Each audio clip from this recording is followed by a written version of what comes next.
Salam sejahtera bagi kita semua. Perkenalkan, nama saya Lisa Ignacia Noberta, nomor presensi 19920156 dari kelas Kewirausahaan 1. Pada kesempatan kali ini, saya akan memaparkan mengenai peran penting teknologi informasi dan penguasaan data digital dalam UMKM GBIMI Collection. Adapun tujuan dalam pembuatan video kali ini adalah untuk memenuhi tugas ujian tengah semester mata kuliah Sistem Teknologi Informasi.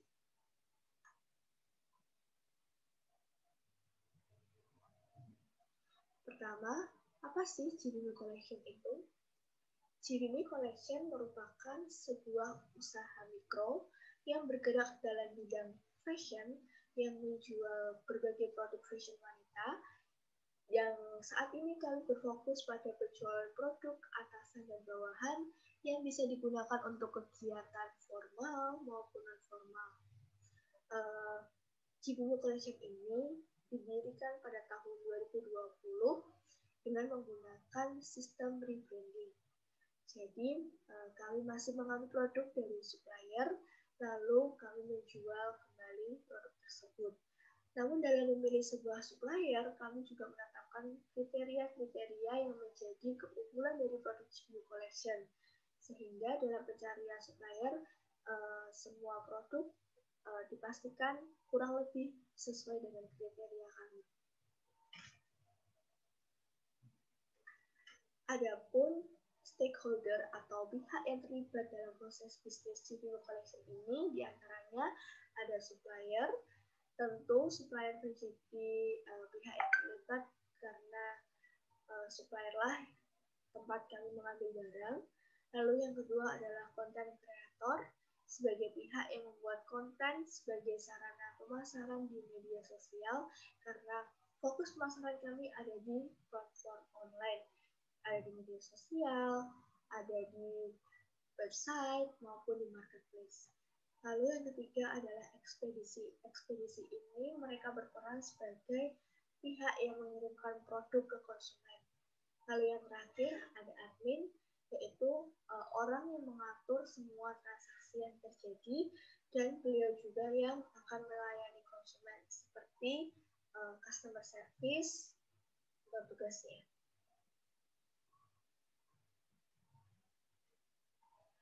Lalu selanjutnya, aktivitas atau transaksi yang terjadi dalam bisnis kami ini ada dua. Transaksi yang pertama adalah dalam proses pengadaan barang. Proses pengadaan barang ini dimulai dari pencarian supplier yang kondisi barangnya atau produknya sesuai dengan standar kontrol GBIMI Collection. Seperti yang sudah kami katakan di awal bahwa kami menentukan kriteria-kriteria yang menentukan kualitas produk kami. Lalu yang kedua adalah mengambil barang tersebut dari supplier yang telah dipilih.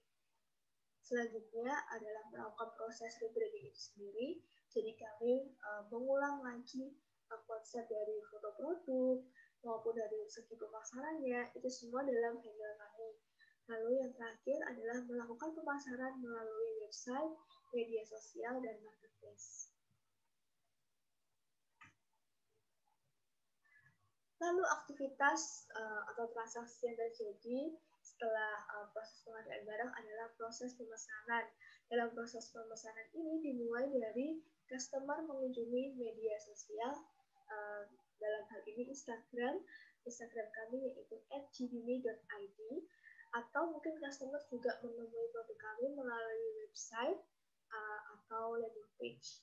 Setelah itu mereka akan menghubungi CP, kontak personalnya atau DM untuk bertanya-tanya atau langsung melakukan order. Setelah itu admin akan langsung merespon pertanyaan dan mereka akan melayani konsumen dengan baik dan melayani orderan-orderan yang masuk. Lalu langkah selanjutnya yaitu jika customer melakukan order maka harus mengisi formulir terlebih dahulu. Ini apabila customer memesan melalui WhatsApp atau melalui CP atau melalui DM. Namun jika mereka melalui marketplace maka sesuai dengan kebijakan marketplace. Bagi yang memesan secara manual melalui CP kami, mereka juga akan melakukan pembayaran melalui seperti transfer bank atau melalui e-wallet seperti GoPay, OVO maupun Dana. Langkah selanjutnya yaitu konfirmasi pembayaran. Jadi setelah mereka melakukan pembayaran, maka kami akan mengkonfirmasi pembayaran terlebih dahulu sebelum kami memproses pesanan tersebut. Apabila pembayaran sudah terkonfirmasi, maka kami melanjutkan ke proses yang selanjutnya, yaitu mengemas barang yang dipilih beserta dengan payment card. Lalu setelah pengemasan barang, kami akan melakukan pengiriman barang melalui via JNE, JNT, Secepat, maupun COD, atau melalui ekspedisi lainnya sesuai dengan request dari customer. Lalu langkah selanjutnya yaitu barang sampai ke customer. Lalu setelah mereka menerima barangnya, mereka akan memberikan testimonial atau penilaian. Aturan yang berkaitan dengan proses bisnis. Kami menentukan beberapa aturan yang berkaitan dengan proses tadi, seperti proses pengadaan barang maupun dalam proses pemesanan. Antara lain ada menetapkan kualitas dan kriteria produk, sehingga ketika mencari supplier, kami bisa mendapatkan yang kurang lebih sesuai dengan kriteria kami.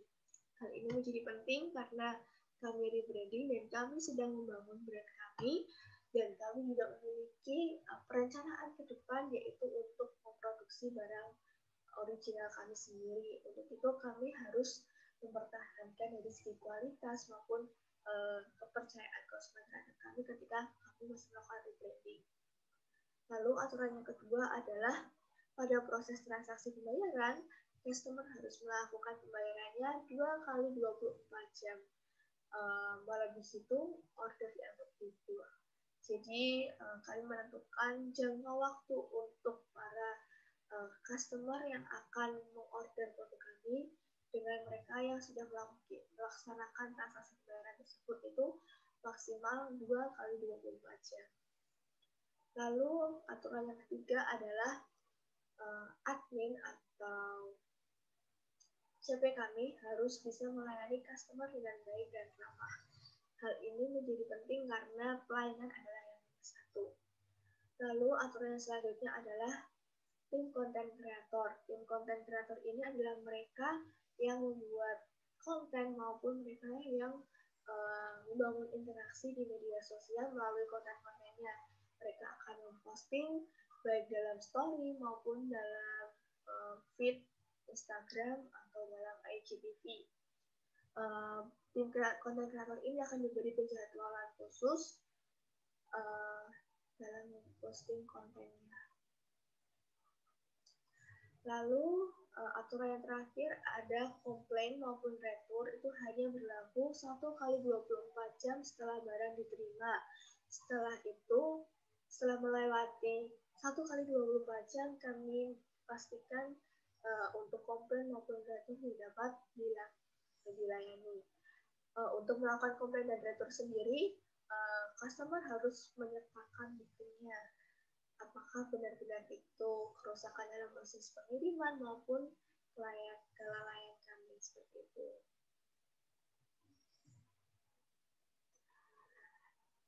Dalam menjalankan bisnis Udemy Collection ini, kami memanfaatkan teknologi informasi dalam proses bisnis kami. Ada pun beberapa teknologi informasi yang kami gunakan dalam menjalankan bisnis. Ada yang pertama yaitu Google Trends. Apa sih Google Trend itu? Google Trend adalah tools untuk melakukan riset kata kunci yang sering dipakai dan topik hangat yang sedang diperbincangkan. Layanan ini khususnya bagi para marketer yang ingin mencari data pencarian Google untuk membuat konten yang menarik. Jadi kami memanfaatkan Google Trend ini untuk memastikan apa nih tren yang sedang hangat-hangatnya diperbincangkan saat ini. Apa nih keyword yang sesuai atau yang bagus untuk kami tampilkan atau untuk kami terapkan dalam pemasaran kami, sehingga produk yang kami tawarkan ini bisa boleh tepat sasarannya maupun bisa ditemui oleh si calon customer.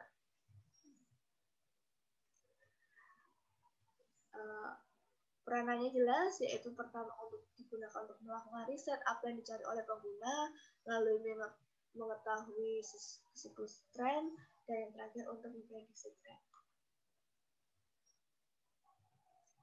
Pemanfaatan teknologi informasi kami yang kedua, yaitu kami menggunakan media sosial seperti Pinterest. Jadi Pinterest ini merupakan virtual pinboard yang memungkinkan penggunaannya untuk membuat koleksi atau album foto. Uniknya, koleksi atau album tersebut itu bisa dibuat dari hasil unggahan penggunaannya. Jadi, dari kumpulan gambar pengguna lain, itu bisa ditemukan di Pinterest. Peranan Pinterest sendiri yaitu mereka banyak memberikan sumber inspirasi bagi kami sebagai tempat untuk kami mencari, menggali apa nih yang bisa kami bentuk, apa nih yang bisa kami buat. Lalu sebagai wadah untuk mempromosikan produk, yang terakhir untuk melihat perkembangan tren secara update.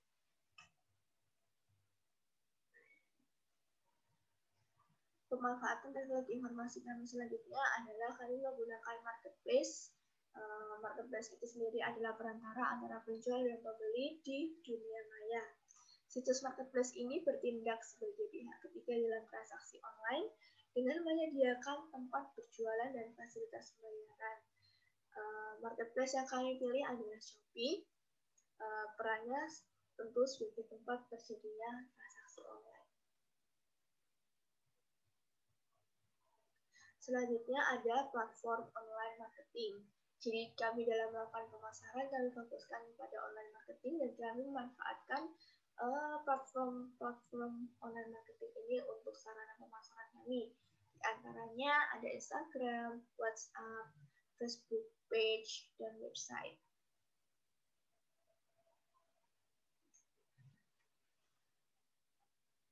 Tentu dalam pemanfaatan teknologi tadi kami harus menguasai data digitalnya.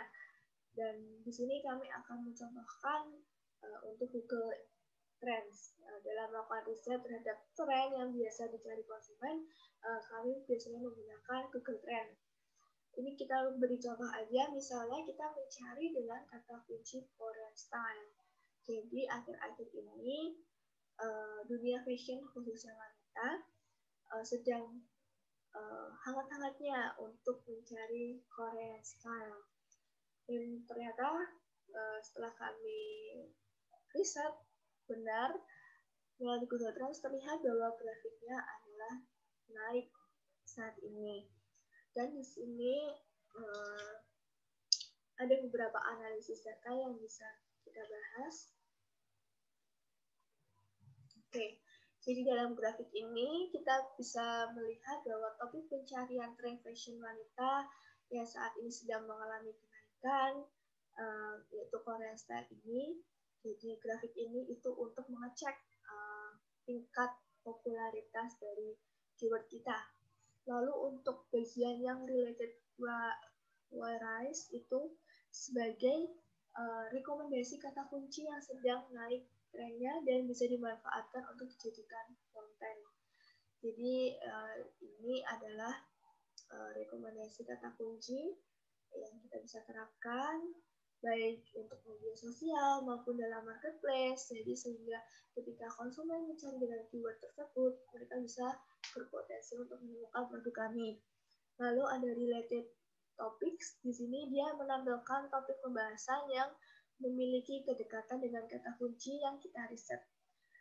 Jadi di sini ada kayak Korean Idol dan sebagainya, cardigan. Itu membuktikan bahwa oh berarti memang cardigan lebih banyak dicari saat itu.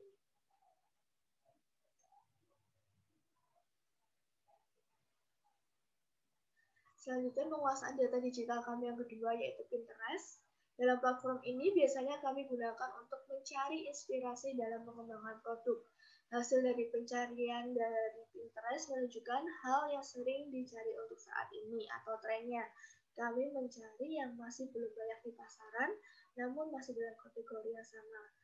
Kita lihat saja dalam hal ini, kalau kita mengetik Korean style, maka yang keluar adalah seorang wanita yang sedang menggunakan baju Korean style.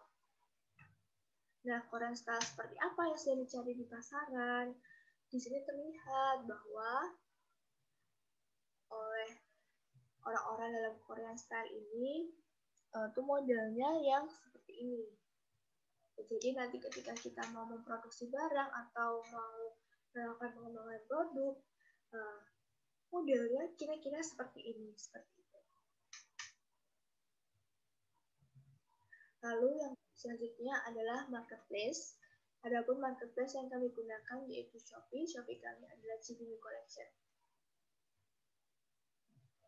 Nah, berdasarkan pencairan dengan kata kunci baju atasan yang paling banyak dicari dengan kata kunci baju atasan wanita adalah baju atasan wanita.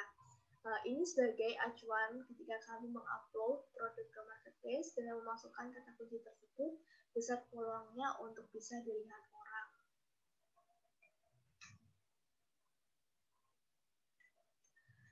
Nah, dari kata kunci tersebut, kami juga mengetahui bahwa penjualan terbanyak saat ini rata-rata baju atasan wanita yang memiliki style velvet outfit.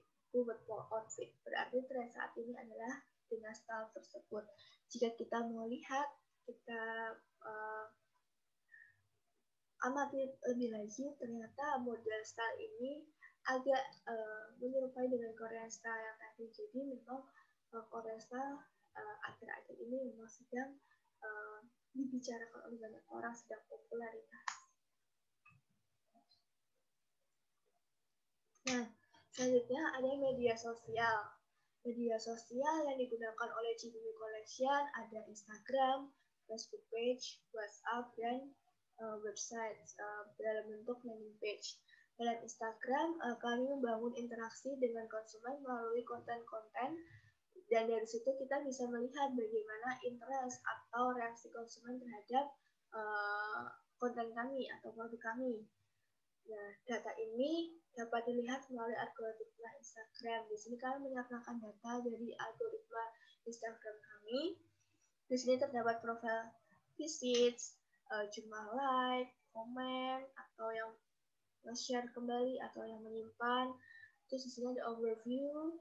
Overview di sini ada 3 account reach, content interaction, total followers, dan sebagainya. Nah, algoritma Instagram ini cukup akurat dalam keefektifan pemasaran di Instagram. Jadi kalau bisa kita memaksimalkan nih algoritma Instagram ini supaya kita bisa berhasil dalam memasarkan produk kita.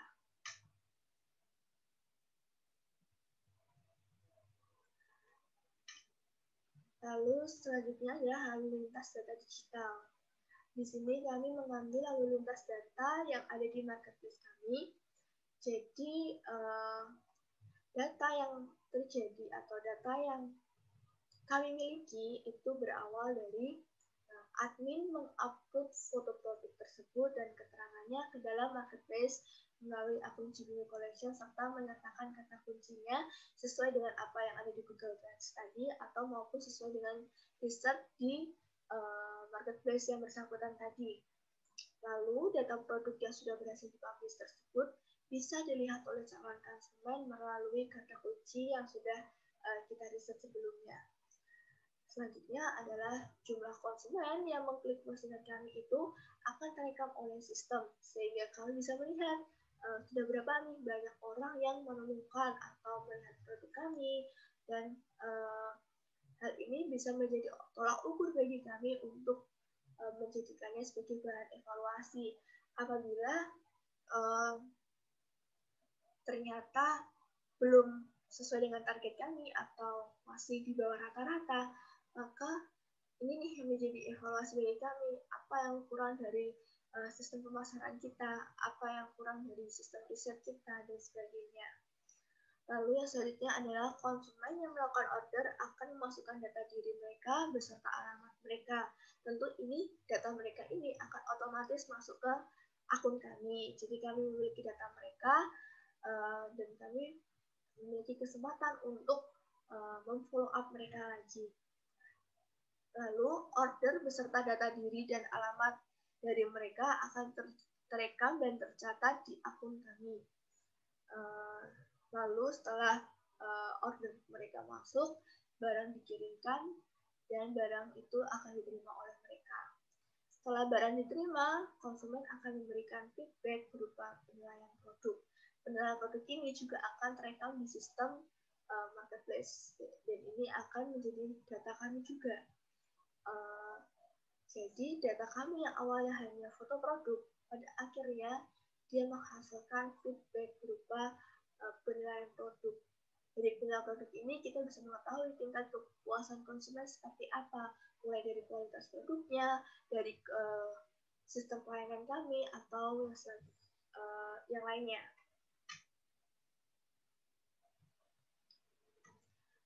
Nah, dari data-data tersebut, kami meletakkan basis data tersebut. Jadi kami memiliki data dari Google Trend, dari data riset kami yaitu ada Google Trend dan ada Pinterest. Lalu data yang dari penjualan itu ada dari Shopee, Instagram maupun WhatsApp. Semua data yang kami miliki, kami simpan dan kami olah menggunakan Excel. Nah, berikut ini adalah alur pemrosesan data. Kami membedakan alur pemrosesan data menjadi dua. Yang pertama ada data riset dan survei, lalu yang kedua adalah nanti ada data dari penjualan. Untuk yang data riset dan survei, alur pemrosesan datanya, yang pertama kami mencari data dulu melalui riset di Google Trend tadi dan dari marketplace. Mencari data seperti apa? Kami mencoba-coba keywordnya, kami mencari tahu apa nih yang sedang tren saat ini, apa nih yang sedang orang perbincangkan, apa yang mereka cari saat ini. Jadi kita mengetahui apa yang benar-benar dibutuhkan oleh masyarakat. Sehingga kami dalam menjual produk juga nggak salah sasaran. Jadi dalam memenuhi kebutuhan mereka, kita bisa memenuhi solusi untuk mereka. Setelah kami mencari data tersebut itu menjadi acuan bagi kami dalam pengembangan produk. Setelah kami mengetahui, oh trennya ini nih, oh ini yang disukai oleh masyarakat, oh ini yang lagi dicari oleh masyarakat, ini yang dibutuhkan oleh masyarakat. Untuk itu, kita bisa nih mengambil peluang tersebut untuk memproduksi atau mencarikan atau mengembangkan produk yang sudah ada untuk lebih diolah lagi, diinovasikan lagi sehingga orang tidak bosan. Ketika suatu tren sedang marak, biasanya banyak tuh yang menjualkan produk yang sama, namun kita akan memberikan value tambahannya melalui inovasi yang kita gunakan sendiri. Jadi disitulah keunggulan dari Cibiring Collection. Selain menggunakan data tersebut untuk acuan sebagai pengembangan produk, kami selanjutnya adalah mencari inspirasi untuk pengembangan produk tersebut sesuai dengan tren dan minat konsumen. Apabila ini diperhatikan pada tahap intermediate ini dalam pencarian inspirasi ini, kalau disesuaikan dengan produk kami melakukan riset inspirasinya melalui media Pinterest tadi. Lalu alur pemrosesan data selanjutnya itu adalah ada data transaksi penjualan. Ini dimulai dari konsumen melakukan transaksi melalui marketplace maupun manual via WhatsApp atau via DM Instagram. Jadi kami membuka peluang untuk customer atau konsumen, mereka bisa melakukan order tidak hanya di satu tempat, melainkan juga bisa secara manual. Kalau mereka tidak mau menggunakan marketplace, mereka bisa menggunakan WhatsApp. Karena kami juga sering untuk mempromosikan produk melalui WhatsApp, jadi terkadang masih ada yang memesan produk kami melalui WhatsApp seperti itu. Lalu setiap ada data transaksi yang baru, kami selalu rekap dan simpan di Excel sebagai dokumen transaksi. Jadi kami selalu merekap transaksi apa yang terjadi di marketplace maupun yang lewat di WhatsApp maupun di Instagram, sehingga setiap transaksi yang ada boleh terekap dengan baik, boleh terjadi dengan baik, dan kami memiliki data penjualan kami. Nah, dari setiap data transaksi yang ada, kami mengolahnya sehingga kami mengetahui produk mana yang banyak diminati atau produk potensial kami dan mana yang kurang potensial bagi kami. Kalau yang potensial mungkin kami bisa lebih kembangkan lagi, atau kami pertahankan. Namun yang kurang potensial kita bisa take down maupun kita ganti dengan yang lebih baik, seperti itu. Adapun informasi yang dihasilkan dari pengolahan data tadi, yang pertama adalah tentu dari hasil riset itu didapatkan informasi mengenai tren apa yang saat ini sedang banyak dicari orang dan bisa menjadi sebuah peluang bagi kami. Lalu informasi yang kedua dari hasil transaksi tadi itu didapatkan informasi mengenai produk apa sih yang disukai oleh masyarakat, mana sih yang potensial, mana sih yang layak untuk tetap dipertahankan, dan mana yang sudah harus diinovasi lagi, dievaluasi lagi, seperti itu.